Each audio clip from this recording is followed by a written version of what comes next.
Salut, salut. Je te fais aujourd'hui un audio. Alors, il y a plein de raisons derrière tout ça. C'est que parfois, faire une vidéo n'est pas forcément utile, surtout dans ce que je vais dire. Hier soir, j'ai sorti une vidéo qui s'appelle, je vais te donner le titre, N'utilise jamais du fumier frais dans tes parcelles. Euh, énième, énième vidéo sur ce sujet. Je ne sais pas si c'est utile que j'en fasse d'autres ou pas. C'est vrai qu'à chaque fois que je fais ce type de vidéo, ben, forcément, si tu veux, je fais malheureux. Je vais dire aujourd'hui peut-être malheureusement, mais sincèrement, j'aimerais avoir ton retour. Qu'est-ce que tu en penses? Est-ce que ouais, comment tu vois le truc? Alors, je vais étudier tout ça. Euh, Malheureusement, je deviens, ou je suis devenu, je ne sais pas en fait, la personne qui est, comment dirais, celle qui relève les tabous en fait, si tu veux, qui relève les fondements empiriques installés depuis des lustres et qui ose remettre en question ce genre de choses. Et à chaque fois que je fais une vidéo où je pointe, il faut dire les choses comme elles sont à un moment donné, où je pointe des incohérences, et ben c'est un déchaînement mais complet. Et c'est, si tu veux, il y a d'autres thématiques sur lesquelles on peut retrouver ce genre de problématiques. On en retrouve sur tout ce qui est lié à la santé aussi, dès que quelqu'un a une vision différente de la pensée collective, tout de suite, paf, tu vois, il s'en bouffe à la mort. Et effectivement, le jardinage et précisément le potager fait partie aussi de cet empire qui ne doit pas toucher, tu vois. Dès qu'on commence à rentrer dedans, ben on a, ouais, parce que si tu veux, il y a eu tellement un espèce de lessivage, pour pas dire un bourrage de crâne, sur les soi-disant bonnes pratiques, qu'aujourd'hui il y a des choses qui sont tellement installées, mais installées profondément, que effectivement, dès que quelqu'un arrive et commence à dire mais ouais, mais c'est pas ça, c'est pas bon, ben comment te dire, il est mis sur la place publique et puis il est lapidé à coups de pierre. Parce qu'on dit, toi, mais qu'est-ce que tu as te la ramener? Ça fait des années qu'on fait comme ça, on l'a toujours fait comme ça. Tu sais, c'est cette fameuse phrase, on a toujours fait comme ça, et apparemment, parce que le apparemment est très scientifique, on est d'accord, apparemment ça fonctionne. Et je l'entends, mais je l'entends tellement, si tu veux. Moi, quand je vois le nombre de dislikes que je me tape sur mes vidéos depuis un certain temps, parce que je vous ai dit, je vais faire de plus en plus de vidéos qui remettent en question tous ces fondements empiriques qui, pour moi, on est en 2020, n'ont plus lieu d'exister. Parce que, si tu veux, comment te dire, le sommaire, il est très vu, il est vite vu. On va parler du fumier et je vais rentrer dans des données très techniques et scientifiques parce que il y a une question qui m'est venue et elle est pertinente. Elle vient de Peto Stouff, d'accord. Va sur la vidéo. Il y aura plein de liens que je vais te mettre en dessous de cet audio. Donc tu vas voir, voilà, tu n'as plus qu'après à cliquer sur les liens pour vérifier tous mes dires. Pétoussouf me dit: j'aimerais bien savoir sur quoi tu t'appuies pour raconter tout ça, mis à part ton avis personnel, qui est un pur jugement de valeur en ce qui concerne quand on parle de mon avis personnel. Euh, et ben voilà, je vais répondre à ça aujourd'hui. Je vais répondre fondamentalement et précisément à ça aujourd'hui. Sur quoi je m'appuie pour. Il aurait pu mettre à la place de mis à part ton avis personnel, il aurait pu noter, toi, je donne une phrase possible. J'aimerais bien savoir sur quoi tu t'appuies pour raconter autant de conneries. Tu vois, voilà, mais là, c'est dit un peu plus de manière délicate, mais la phrase revient au même. Alors, sur quoi je m'appuie pour dire tout un tas de conneries, bah, tu vas voir, on va en causer, on va en causer. Et si tu veux, euh, en fait, tout ça, ça s'appuie sur la même chose qu'il fut un temps où on pensait que la Terre était plate et quiconque aurait dit qu'elle était ronde était voilà, accusé d'hérésie et brûlé comme sorcier. Ou comme, tu vois tu vois un peu l'époque à laquelle je fais référence. Et aujourd'hui, on en est toujours là. Enfin, plus sur la Terre est plate, parce que bon, tu te doutes bien que celui qui irait dire ça, il passerait pour un idiot complet, quoi, tu comprends. Mais je peux dire, et j'aime bien, si tu veux, oui, je sais, ça fait le côté un peu misanthrope, ouais, c'est pas faux. Je suis un peu ce Christophe Colomb, tu vois, voilà, je dis pas que la Terre est plate, mais je dis que le fumier, c'est de la merde. Tu vois un peu, voilà, c'est dans le même état d'esprit, toi. Je me bats tel que Don Quichotte sur des moulins qui ne veulent pas bouger, et qui restent sur, voilà. Mais je pense qu'aujourd'hui, il y a des choses qui, je pense qu'aujourd'hui, il y a des choses qui n'ont plus lieu d'être, qu'il faut passer à autre chose. Faut lever un peu le niveau, faut aller un peu au-delà, faut remettre en question toutes ces choses-là. Il y a des choses qui ne nécessitent pas de remise en question, qui ont toujours bien fonctionné, et remettre en question pour mettre en question, c'est débile, si tu veux. Voilà. Mais je pense que quand ça atteint la nature, quand encore, j'aurais envie de te dire, si la planète allait bien, si tout était voilà, dans le meilleur des mondes, si la démographie mondiale était voilà, dans une certaine cohérence, etc., etc. J'ai envie de te dire pourquoi pas. Ouais, on pourrait continuer à retourner les terrains, mettre du phosphate à mort, enfin, tu vois ce que je veux dire. Voilà, faire de la monoculture, pourquoi pas. Là, c'est pas le cas. C'est pas le cas. On a des dérèglements climatiques dus aux impacts humains ou pas. Bon, après, effectivement, il y a beaucoup à en dire par rapport à ça. Mais en termes de pollution, on pollue même l'espace. Si tu veux. Il y a des débris de nos constructions qui traînent voilà, dans l'espace. Pour des, je sais pas, il y a un million d'années. Jusqu'à là, on va, tu vois, polluer. Bref. Donc voilà, je vais remettre forcément en question tous ces principes-là parce qu'à un moment donné, ouais, je sais, on préférait que je monte mes poules ou que je monte mon cheval, tu vois, ce serait plus sympa, ce serait moins, voilà, et puis je me ferais beaucoup plus d'amis aussi, bien entendu, mais comprenez ma démarche, je suis pas sur YouTube pour me faire des amis, enfin, dans l'absolu, je suis pas là non plus pour me faire des ennemis, mais tu comprends ce que je veux dire, je suis pas là pour conforter les gens et faire des vues, enfin, je suis pas là pour ça, moi. C'est-à-dire que je suis pas là pour faire plutôt l'influenceur qui fait 100 000 vues ou 200 000 et puis qui a 1 million d'abonnés, tu vois, qui est tout content avec tu vois, son petit trophée YouTube parce qu'il a fait 100 000. Non, mais tu vois ce que je veux dire. Je suis pas là pour ça, moi. Parce que pour faire ça, c'est très simple. Il suffit de dire ce que les gens ont envie d'entendre. Et donc, du coup, bah, forcément, vu que la majorité pense d'une certaine manière, ben, tu vas dans la direction de tout le monde et puis tu es certain de faire des amis. Tu comprends ce que je veux dire? C'est pas mon objectif, hein. Mon objectif, il est de faire évoluer la pratique du potager vers une pratique plus éthique, plus responsable, mais aussi plus moderne.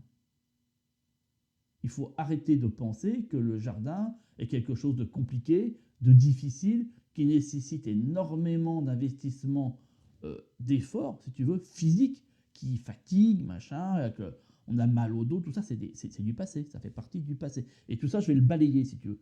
Je vais donner un grand coup de balai, ça va faire très mal, hein, mais très mal. Mais je vais donner de plus en plus de coups de balai, parce que les méthodes sont là, les faits sont là aussi, on va parler des faits. Et que je pense qu'il est plus question de les ignorer. Il y a des personnes qui aujourd'hui font des contenus vraiment de qualité. Je suis même en relation avec eux. Et je pense qu'il y a des choses qui vont en sortir et sur lesquelles on va avancer. Je parle bien sûr de la chaîne YouTube Vers de Terre Production. Je parle aussi de la chaîne Sol Vivant. Enfin, tu vois, je parle de ces personnes-là. Ce sont des personnes qui ont une valeur scientifique, technique et éthique, d'accord? Je parle pas de voilà, quelqu'un, comme on dit, tu vois, voilà, qui sont sur des avis personnels. Moi, je suis pas là-dessus. D'accord? Je suis avant tout un scientifique. Donc, bah forcément, je vais rentrer là-dedans. Donc, introduction finie et faite. Je vais pas te refaire la vidéo sur le fumier parce qu'elle y est. Tu en as même 3 maintenant sur la chaîne sur ce sujet-là. D'accord? Donc, c'est pas ce qui manque. Je redis parce que tu vois, c'est ainsi. La pédagogie, c'est toujours redire les choses. Je ne dis pas que le fumier ne doit pas être utilisé. Je dis que l'utilisation telle qu'elle est faite en très grande majorité n'est pas bonne. C'est tout. Ça, c'est le point. D'accord? Donc, utiliser du fumier de cheval n'est pas une hérésie en soi. C'est l'utilisation qui est faite qui est une hérésie en soi. Tu comprends un petit peu l'énorme nuance qu'il y a dans la phrase. Et donc, pourquoi? Parce que, en fait, si tu veux, les fumiers, on les a utilisés depuis très longtemps, Et d'ailleurs, les composts aussi.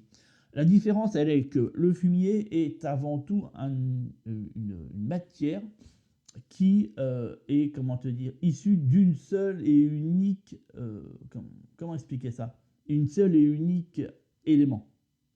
c'est des excréments d'animaux herbivores, en l'occurrence du cheval. Ce n'est pas un mélange, d'accord? Quand on me dit, mais oui, mais quand tes animaux voilà, défèquent dans la nature, à un moment donné, ça se retrouve aussi frais. Oui, oui, mais ce n'est pas un sol bétonné sur lequel les animaux défèquent, qui sont ramassés, dans lequel le seul apport, c'est de la paille. On est bien d'accord. Quand un cheval fait du crottin dans un pré, il y a tout un tas d'autres choses dans le pré. Il y a d'autres matières en décomposition, des matières organiques. Et le caca du cheval vient se mélanger à tout ça. Ce n'est pas exclusivement de la merde de cheval avec de la paille. Des fois, c'est difficile hein, d'entendre certaines phrases où tu te dis c'est pas réfléchi avant d'être posé, c'est pas possible. Mais c'est le cas, tu comprends. C'est forcément un mélange qui est en plus centré. Alors, oui, effectivement, si tu te dis bah, si j'ai des chevaux, je les fous dans une prairie, est-ce que c'est problématique? Non, ça ne l'est pas. Parce que la nuance est là, en fait, si tu veux. Un compost de qualité, enfin plus précisément une matière organique de qualité, c'est une matière qui contient toute une diversité de mélanges. Faire un compost exclusivement avec de la paille n'est pas un compost de qualité. Disons les choses comme elles sont, c'est de la merde. Voilà, faut amender, il faut poser les mots. Pourquoi? Parce que tu n'as qu'une seule et unique matière. Dans le même état d'esprit que faire des monocultures de radis est complètement incohérent. Alors oui, ça donne du radis, oui, ça fait mal à des maraîchers de vendre des radis, je suis d'accord. Mais en termes de diversité, comment te dire, de tout un tas de paramètres qui permettent à la terre d'être en équilibre, d'avoir un sol vivant, de ne pas avoir une destruction de la matière minérale, etc., c'est une catastrophe. Voilà, voilà les grosses nuances. Le monde est diversifié, c'est pas pour rien. Et on veut le rendre unitaire. Tu comprends un peu cette espèce de décalage qu'il y a entre la réalité et les faits. Donc, soyons précis. Soyons précis. La forme azotée et phosphore, potassium des fumiers et des composts. C'est ça qu'on va parler. J'ai déjà donné quelques éléments par rapport à l'azote contenu dans le fumier. Alors, il faut savoir que le fumier de cheval, quand tu le sors de l'écurie, a une forme ammoniacale. Alors, pour ceux qui sont là, ok, c'est NH4, excuse-moi.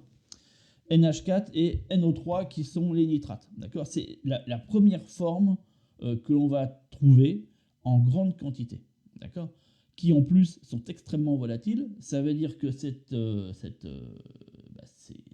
éléments-là vont disparaître très rapidement. Donc, le premier principe qui est de dire on va utiliser du fumier de cheval pour son apport ammoniacal qui permet d'avoir un apport d'azote est faux, en fait. Si tu veux. C'est con, mais c'est faux. Parce que ce gaz-là va s'échapper très très rapidement. Et donc, l'effet recherché qui permettrait à la plante de l'utiliser n'est pas présent. Puisqu'en règle générale, qu'est-ce qu'on fait? Mais tu sais, j'en mets les faits. Qu'est-ce qu'on fait? On prend le fumier de cheval, on le met à partir du mois de novembre, quand il n'y a quasiment plus rien au potager. On le laisse passer tout l'hiver, et au début du printemps, en général entre mi-mars et début avril, on commence à planter. Je te donne l'info, il n'y a plus rien, c'est fini. C'est fini, il n'y a plus rien. C'est capote. D'accord? Et très souvent, d'ailleurs, même dans certains ouvrages, pour te dire, ils ont un petit peu observé le truc quand même. Ils te disent, ah ben ouais, mais faut en remettre un peu quand même au printemps. Ben oui, forcément qu'il faut en remettre puisqu'il ne reste plus rien. Et donc là, tu te retrouves avec quelque chose qui pète les scores, mais il faut voir en termes de chiffres, hein, par rapport aux densités, si tu veux, de cette présence NH4 et NO3, qui sont de l'ordre de plus de 60%. Ce qui fait que la plante, elle reçoit un petit peu comme si tu t'enfilais 3 Red Bull d'un coup, tu vois un peu l'idée. Voilà, bon, effectivement, t'es excité, hein, mais alors, bon, au niveau santé, bonjour, quoi. Mais là, c'est la même, donc du coup, c'est comme ça qu'on dit, attention, parce que le fumier de cheval peut griller les plantes. Oui, oui, mais il faut voir aussi le machin, comment il est à la base, d'accord? Et en plus, j'ai envie de te dire, quelques jours plus tard, il n'y a plus rien, c'est fini. C'est fini, cette partie-là est capoute. Il y a d'autres éléments qui restent, mais cette partie-là est capoute. En plus, le rapport C sur N, je ne parle même pas. Le rapport C sur N, c'est le rapport carbone-azote, c'est une catastrophe. Hein. Mais voilà. Donc, on a dans un premier rapport, concernant ce fumier, une forme ammoniacale et nitrate qui est très importante, et en plus qui est minérale. Or, les plantes, comment te dire, l'aspect chimique sur lequel elles peuvent comment te dire, euh, se servir, doit être d'une forme organique et pas minérale. Sur la forme minérale, la synthétisation de la plante est très complexe. Passe par d'autres séquences qui se font, hein, mais qui nécessitent plus de temps. D'autres formes doivent passer par là, d'accord. Je vais te le faire court parce que sinon on en a pour 3 plombs. Je vais te faire un cours empirique sur le machin, mais tu comprends bien, j'essaie de rendre une partie qui est quand même assez complexe, accessible à tous. Et remarque l'effort de ma part, hein. Donc, les plantes arrivent nettement plus à assimiler, et c'est facilité, pour faciliter la tâche, sur des apports qui vont être organiques. En l'occurrence, les apports d'azote sur matière organique et pas sur matière minérale. Et malheureusement, sur les fumiers de cheval frais, c'est une partie minérale qu'on en aura et c'est pas une partie azote. D'accord ? Ensuite, sur le phosphore contenu dans les fumiers, on est de l'ordre pareil.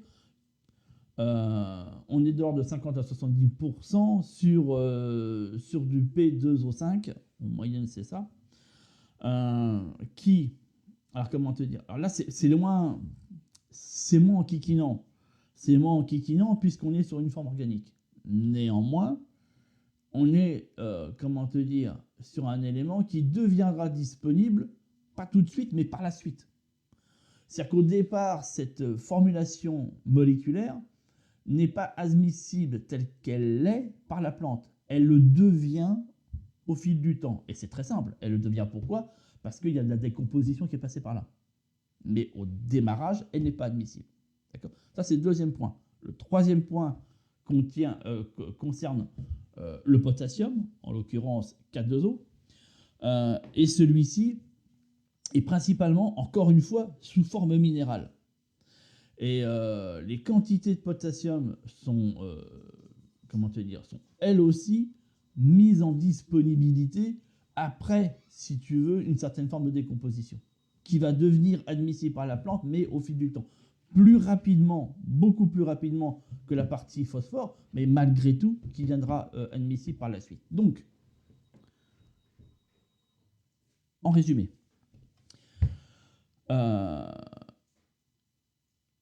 les avantages du compost, d'une matière compostée par rapport à un fumier. Déjà, si tu utilises une matière qui est déjà compostée, tu n'as pas de délai d'application.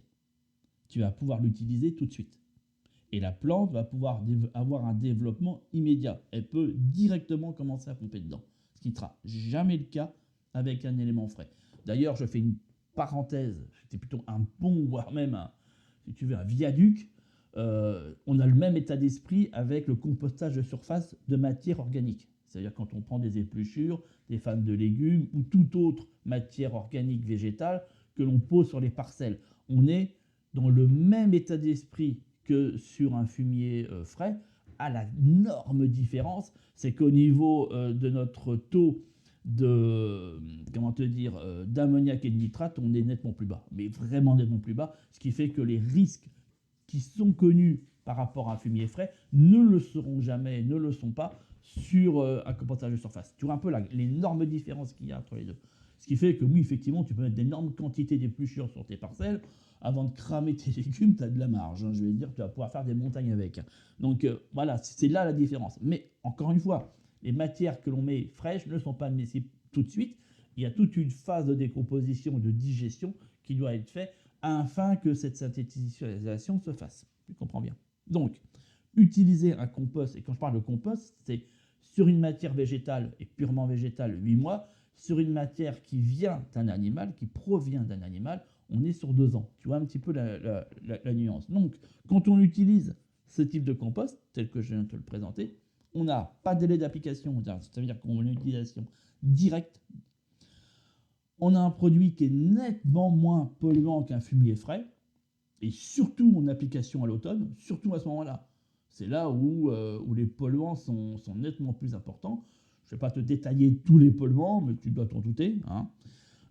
D'autant plus, pourquoi l'automne? Bah oui, parce que c'est là qu'il pleut. Donc autant dire que voilà, tout ça, ça se draine directement.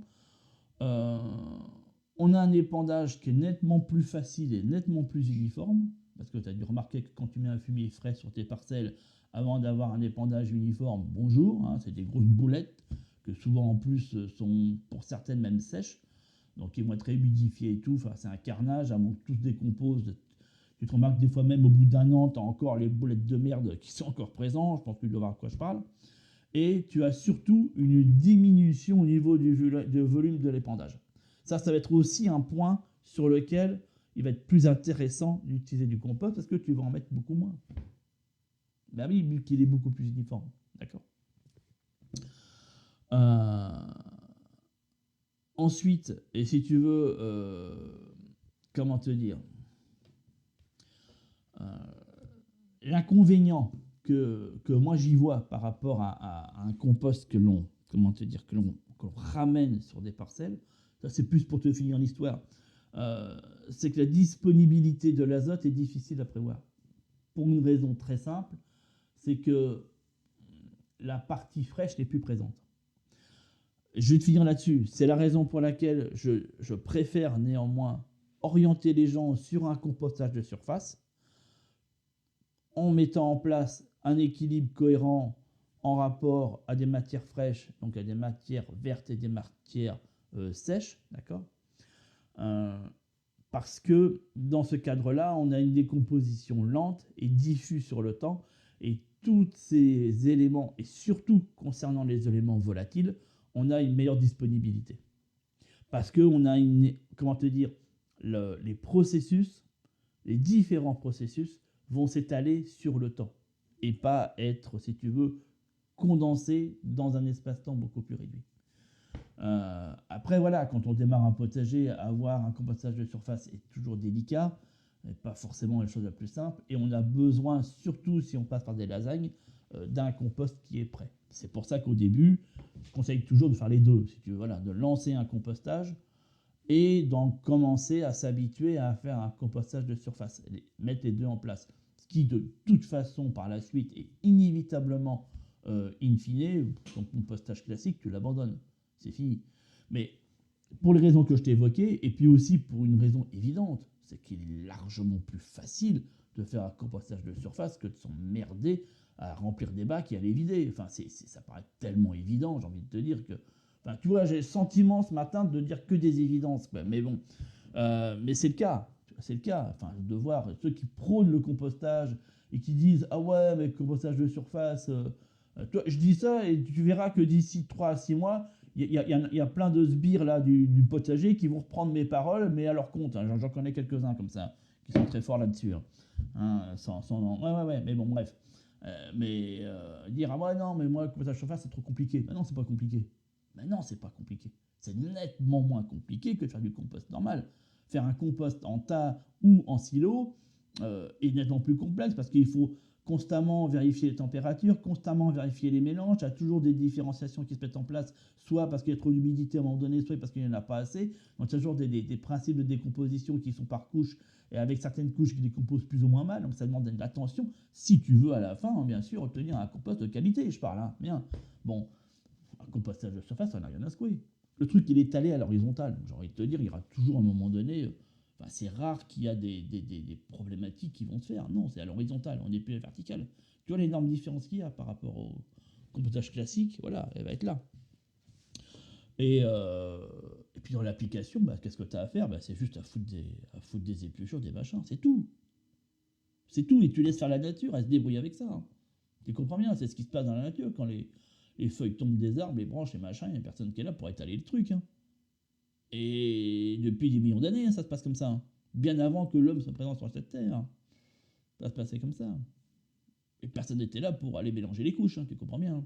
Donc voilà, toi, à un moment donné, il faut aussi reprendre une raison gardée sur pas mal de choses. Bref, voilà, ça c'était une explication.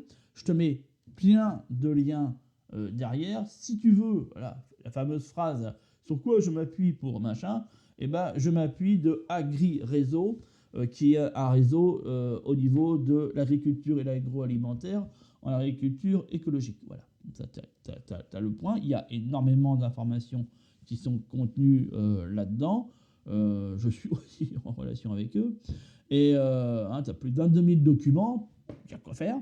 Là, je viens de t'en exposer un, il y en a plein d'autres sur ces sujets-là et qui permettent d'avoir des éléments sur lesquels on avance et qu'on avance de manière consciente. Je te laisse là-dessus, je te dis à très très vite. Ciao ciao.